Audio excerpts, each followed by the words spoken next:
पहले वाले में कहा था पंच पंच नखाहा भक्ष्याः, जैसे वहां बोल रहे थे ना ये साधु, ऐसे ही बोल रहे हैं कि ये भक्ष्य हैं। तो ये भक्ष्य हैं बोलने से समझा जाता है ना कि इसके अतिरिक्त सारे अभक्ष्य हैं। ऐसे ही ये बता दिया कि ये साधु हैं, तो क्या समझा जाता है, इसके अतिरिक्त सारे असाधु हैं।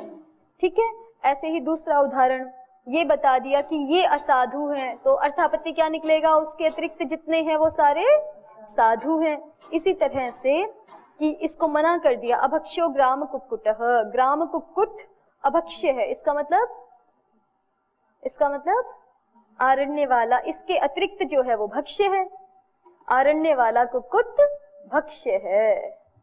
ठीक है, इसका उल्टा अर्थ नहीं लेना, हंस रही हो जो, मैंने बता दिया था अर्थ, है ना, वैसे ही समझना है इसको। चलिए, हेय उपादेय उपदेश्यपि स्पष्टम प्रतिपत्तिर्भवति, और कह रहे हैं कि हेय और उपादेय दोनों का अगर उपदेश कर दें तो स्पष्टम प्रतिपत्तिर्भवति, फिर तो बिल्कुल स्पष्ट ज्ञान हो ही जाएगा। हेय माने जो छोड़ने योग्य हैं, जैसे प्रकृत प्रसंग में अपशब्दों का प्रयोग नहीं करना चाहिए, तो उसको भी बता दिया कि भाई ये अपशब्द हैं, उनको अलग से बता दिया। तीसरा पक्ष यही तो है ना कि दोनों को बता देंगे, साधु शब्दों को भी और असाधु शब्दों को भी। तो उसी को कह रहे हैं हेय उपादेय उपदेश्यपि। हेय शब्द माने अपशब्द और उपादेय माने साधु शब्द, ग्रहण करने योग्य शब्द। ठीक है, तो हेय और उपादेय दोनों का उपदेश कर देने पर भी स्पष्टम प्रतिपत्तिर्भवति, स्पष्ट ही प्रतिपत्ति हो जाती है, ज्ञान हो जाता है। यथा अपथमिदम एषः पंथाः, जैसे आप कहीं चौराहे पर पहुंच गए और अब आपको आगे का रास्ता जहां आपको जाना है पता नहीं चल रहा, तो कोई व्यक्ति आपको स्पष्ट ही बता देता है कि आप इसी रास्ते से जाओ, इससे नहीं जाओ, वहां से जाओगे तो पहुंचोगे नहीं ठीक से। तो दोनों बातें बता रहा है कि ये रास्ता गलत है, ये गलत है और ये सही है, दोनों बता रहा है। तो ऐसा भी लोक व्यवहार होता है, ऐसा भी आचार्य कर सकते हैं कि दोनों बता दें कि ये शब्द असाधु हैं और ये साधु हैं। ठीक है, अपथमिदम ये गलत रास्ता है, एष पंथाः ये आपका ठीक रास्ता है, इति। तो ये तीन मार्ग हो सकते हैं शब्दों के उपदेश में, तीन प्रकार हो सकते हैं, तीन मार्ग, तीन सरणियां हो सकती हैं। उसके लिए आगे कहते हैं आनंत्याच्य शब्दानाम सर्वथापि असंभव एव, लेकिन ये जो तीनों ही उपाय हैं, ये तीनों अन्वाख्यान के जो प्रकार हैं, ये शब्दों की अनंतता के कारण से सर्वथापि असंभव एव, ये सर्वथा ही असंभव ही हैं। एवं ही श्रूयते, ऐसा आख्यान सुना जाता है, ऐसा एक प्रसंग सुना जाता है, क्या, बृहस्पतिरिंद्राय दिव्यम वर्ष सहस्रम प्रतिपद विहितानाम शब्दानाम शब्दपारायणम प्रोवाच न चांतम जगामैति। क्या सुना जाता है प्रसंग, बृहस्पति और इंद्र के विषय का एक प्रसंग सुनते हैं, बहुत प्राचीन, कि बृहस्पति जी ने इंद्राय, इंद्र के लिए, दिव्यम वर्ष सहस्रम 1000 दिव्य वर्षों तक, प्रतिपद विहितानाम शब्दानाम शब्द पारायणम प्रोवाच, प्रतिपद विहित जो शब्द हैं उनके शब्द पारायण को प्रवचन किया। न चांतम जगाम, लेकिन उनको अंत कहीं भी नहीं मिला, माने उस शास्त्र का अंत, उस पारायण का जो एक एक शब्द का उपदेश करके पारायण कराना चाहते थे ना, दुनिया भर के सब शब्दों के शुद्ध शब्दों का ज्ञान कराना चाहते थे, उसका अंत नहीं आया, शब्द और बचते ही गए। तो कहते हैं बृहस्पति ही प्रवक्ता, यहाँ प्रवचन करता आचार्य कौन है, बृहस्पति जी हैं। इंद्रश्च अध्येता, और अध्येता भी इंद्र के समान बहुत प्रज्ञावान है। दिव्यम च वर्ष सहस्रम अध्ययन कालः, और अध्ययन काल भी कोई छोटा मोटा 1, 2, 4 घंटे का नहीं है ना, कुछ महीनों वर्षों का नहीं है, कितना है, दिव्यम च वर्ष सहस्रम 1000 दिव्य वर्षों तक का अध्ययन काल है। न च अंत गमनम आसीद यस्य, तो जिस प्रतिपद पाठ का अंत नहीं आया था, तस्य कुतो अद्यत्वे स्वल्पायुषी प्रजायाम, उस प्रतिपद पाठ का आजकल जो बहुत छोटी आयु वाली प्रजा है, वो उसके संदर्भ में तो कहां से ही अंत आ सकता है ना। आजकल तो बहुत थोड़ी सी आयु है, तो ऐसी प्रजा के लिए, ऐसे लोक के लिए, ऐसे व्यक्तियों के लिए इतना बड़ा शास्त्र पढ़ना योग्य ही नहीं होगा ना। शास्त्र भी पूरा नहीं बनेगा पहली बात तो, ठीक है। प्रतिपद पाठ करके उनको सुनाना समझाना कि ये सारे साधु शब्द हैं, इसी में पूरी आयु बिता देंगे तो भी बात नहीं बनेगी। तो इसलिए कह रहे हैं कि ये अभ्युपाय नहीं है। यह सर्वथा चिरम जीवति स वर्ष शतम जीवति। आजकल कितनी आयु है तो कहा यह सर्वथा चिरम जीवति। कोई 100 साल जी जाए तो उसको कहते हैं बड़ा लंबा जिया। यह सर्वथा चिरम जीवति स वर्ष शतम जीवति। जो बहुत दीर्घ काल जीता है वो कितना जीता है? 100 वर्ष ही तो जीता है। न चान्यो अभ्युपायो अस्ति मन्यमानः आह। और ये जो जिज्ञासु है इसके मन में इतनी तो स्पष्टता हो गई विचार करने से, अब ये खुद ही खुद विचार कर रहा है कि आचार्य शब्दों का अनुशासन कैसे करेंगे, साधु शब्दों का उपदेश करके करेंगे कि असाधु शब्दों का उपदेश करके करेंगे कि दोनों का। और खुद ही विचार कर रहा है कि इसमें से तो कोई भी संभव नहीं है ना। और पहले का प्रमाण भी दे रहा है कि पहले क्या इस प्रकार का प्रयास नहीं हुआ। आचार्य बृहस्पति जी ने इंद्र को ऐसा उपदेश करने का, साधु शब्दों का उपदेश करने का प्रयास किया था, लेकिन वो प्रयास सफल नहीं हो पाया। उसके द्वारा सारे शब्दों का उपदेश इंद्र जी को नहीं किया जा सका। तो जब देवता भी, वो देवताओं के लिए भी ये उपाय करना शक्य नहीं है तो मनुष्यों के लिए कहां से शक्य होगा? ठीक है। तो इसलिए जिज्ञासु को अब क्या प्रतीति हो गई है कि देखो इन 3 तरीकों से तो शब्दों का ज्ञान किसी भी अध्येता को हम करा नहीं सकते इस मर्त्य लोक में तो।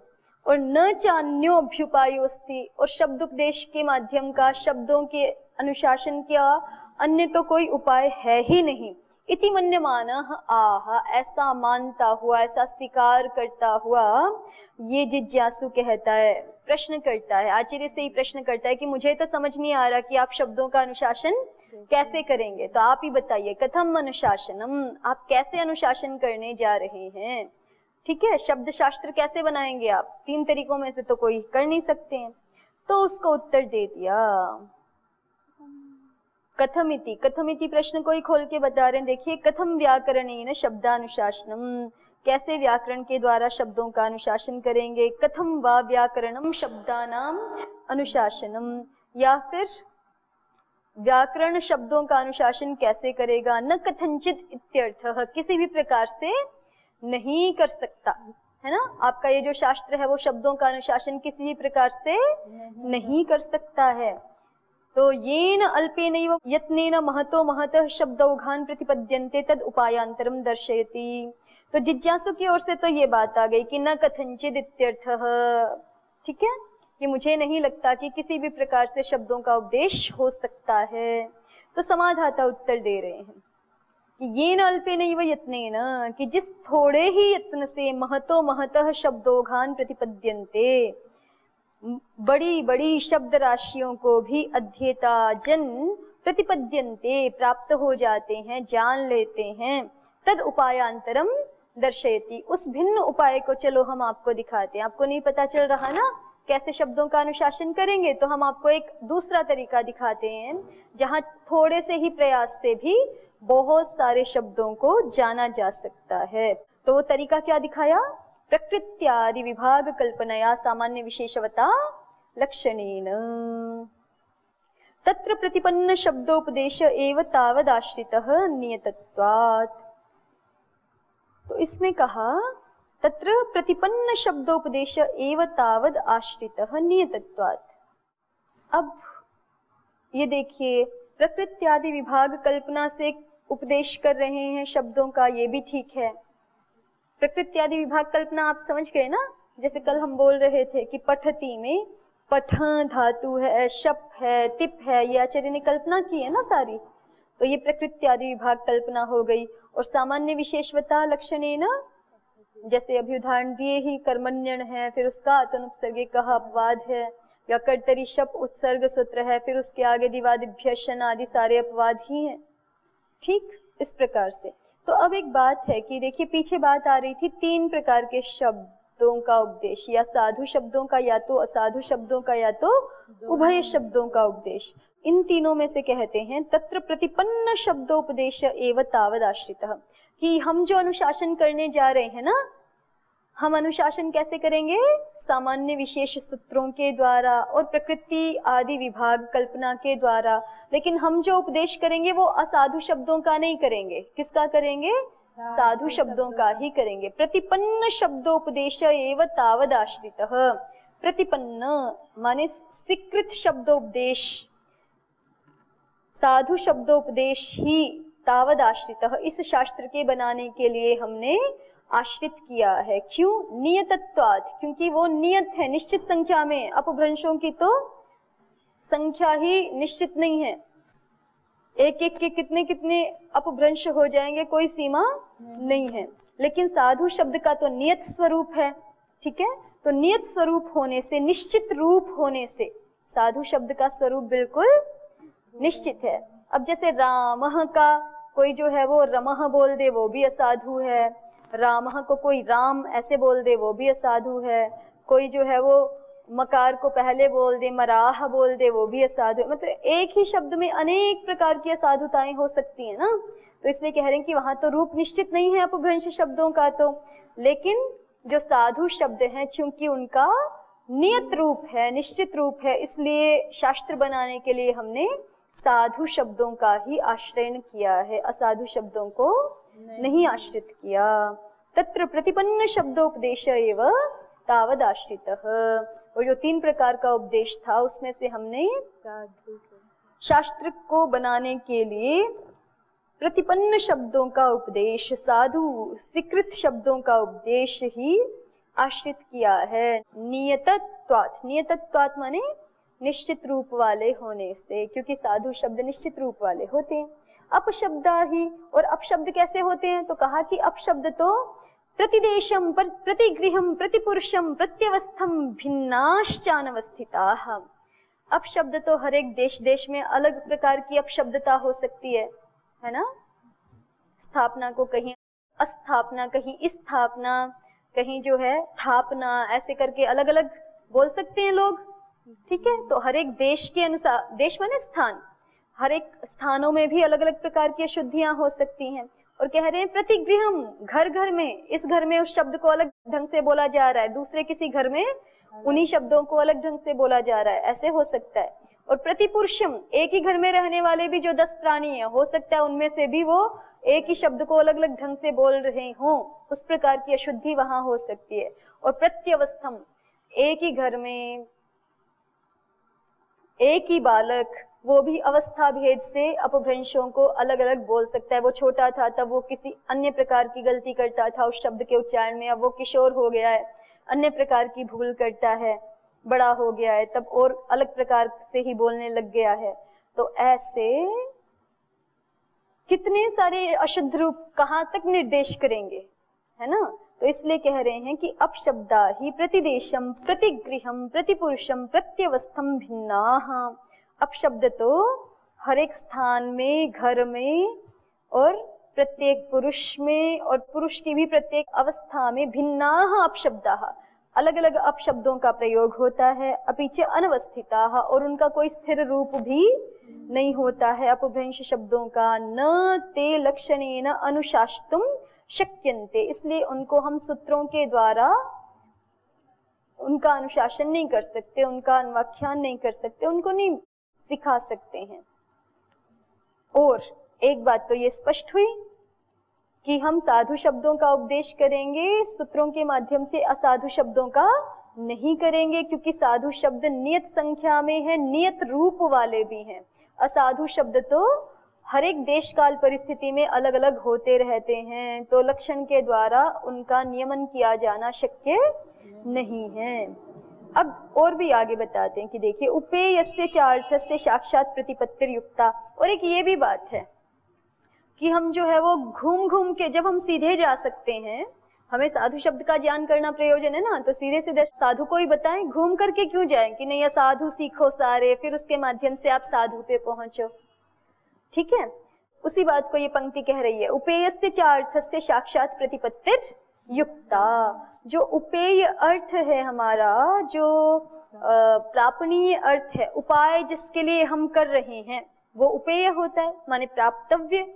जो हमारा प्राप्तव्य अभीष्ट है वो तो क्या है, हम असाधु शब्दों को थोड़े जानना चाहते हैं, हम तो किसको जानना चाहते हैं, साधु शब्दों को जानना चाहते हैं। तो हमारा उपेय क्या है, व्याकरण रूप उपाय के द्वारा उपेय क्या है, साधु शब्द हैं। तो कह रहे हैं उपेयस्य चार्थस्य, जो उपेय अर्थ है उसकी साक्षात प्रतिपत्ति युक्ता, उसकी साक्षात प्रतिपत्ति ही युक्त है, ठीक है, उसका साक्षात ज्ञान कराना ही उत्तम बात है, उत्तम पक्ष है, न कि हम असाधु का ज्ञान कराएं और फिर उसके माध्यम से साधु पे पहुंचे, ये उतना उत्तम पक्ष नहीं है, है ना।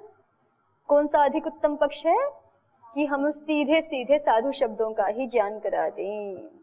इतनी बात हो गई, ठीक।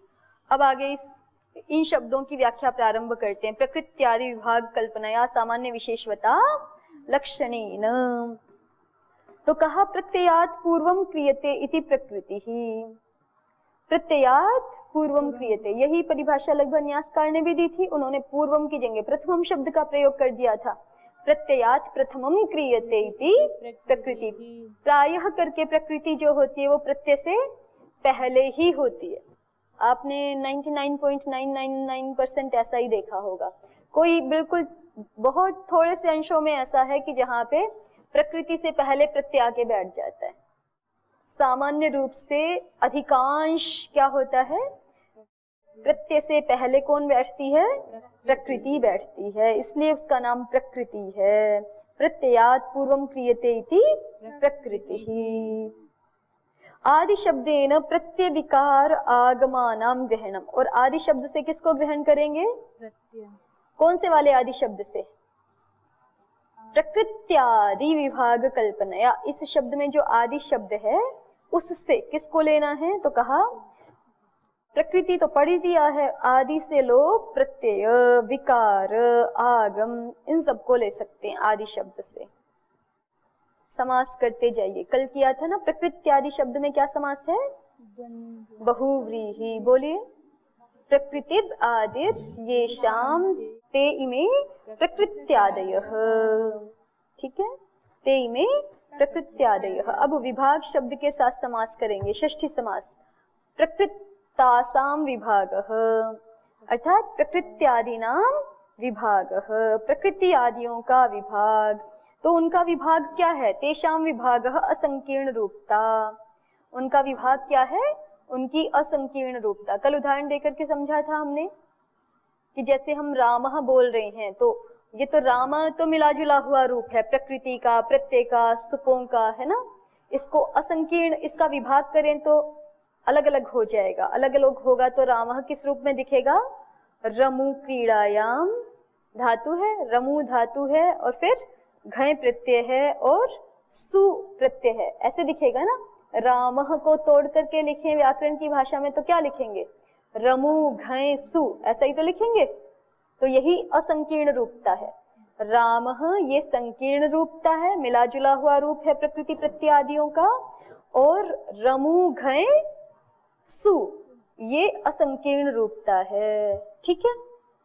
तो तेषाम विभागः असंकीर्ण रूपता, तस्य कल्पना अवयव कल्पिका बुद्धि।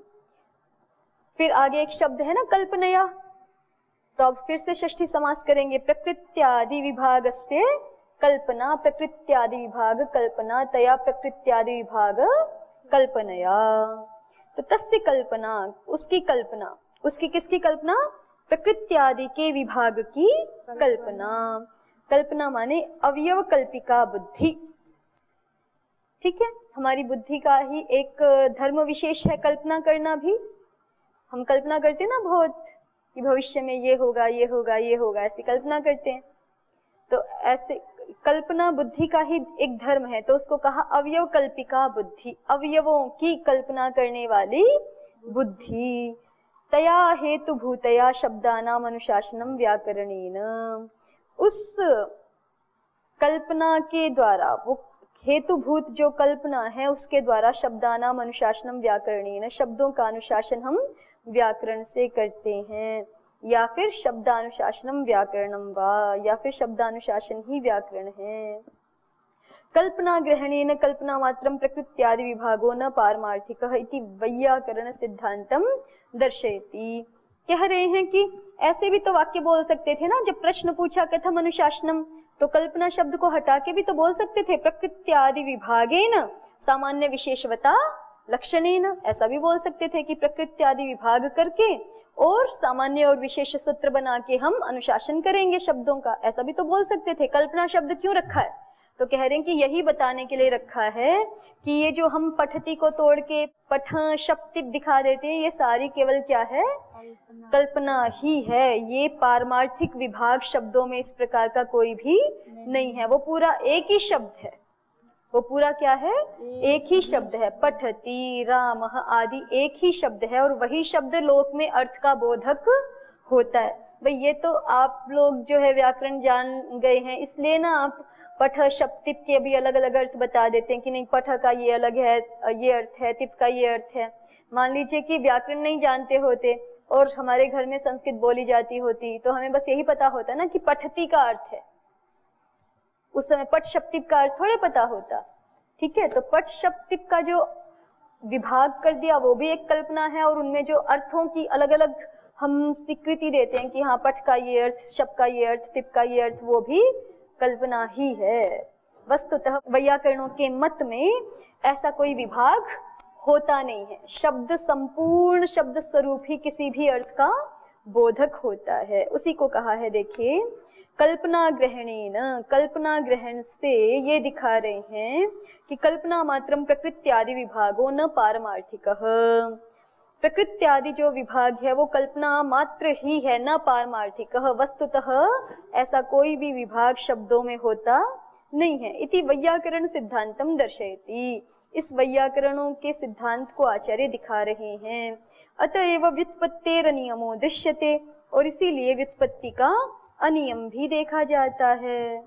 व्युत्पत्ति का अनियम देखा जाता है माने अलग अलग शास्त्रों में। हम तो महर्षि पाणिनि जी के शास्त्र को देख रहे हैं ना, इसलिए हमें उन्हीं का तरीका पता है कि उन्होंने पठती में पठ धातु की कल्पना की है, शब्द की कल्पना की है, तिप की कल्पना की है। जैसे अस्ति में अस्ति शब्द बनाते हैं तो हमें पता है कि आचार्य ने अस भुवि धातु की कल्पना की है, उससे अस्ति स्तः संति आदि रूप बनाते हैं। लेकिन कोई दूसरे वैयाकरण है, वो अस धातु की कल्पना ना करके स धातु की कल्पना भी तो कर सकते हैं, और वहां पे कुछ आगम आदि आकार का आगम करके फिर अस्ति रूप बना सकते हैं, स्तः संति रूप बना सकते हैं। ठीक है, तो व्युत्पत्ति का, चूंकि ये कल्पना है, इसलिए व्युत्पत्ति का कोई नियम नहीं है कि शब्द व्युत्पत्ति एक ही तरीके से होगी। अलग अलग आचार्य अलग अलग तरीकों से अलग अलग धातुओं की, प्रकृतियों की, प्रत्ययों की कल्पना करके हमें मूल शब्द तक पहुंचा देते हैं। अगर ये वास्तविक बात होती तो फिर सभी आचार्यों की एक ही शैली होनी चाहिए थी, सभी को अस धातु ही स्वीकार करनी चाहिए थी, कोई भी स धातु नहीं मान सकते थे, है ना। लेकिन चूंकि ये कल्पना है, इसीलिए व्युत्पत्ति प्रक्रिया में भेद देखा जाता है। अस्तु, अद्य एतावदेव। ओम शांति शांति शांति। ओम श्री परमात्मने नमः। ओम श्री गुरुभ्यो नमः। ओम सर्वेभ्यो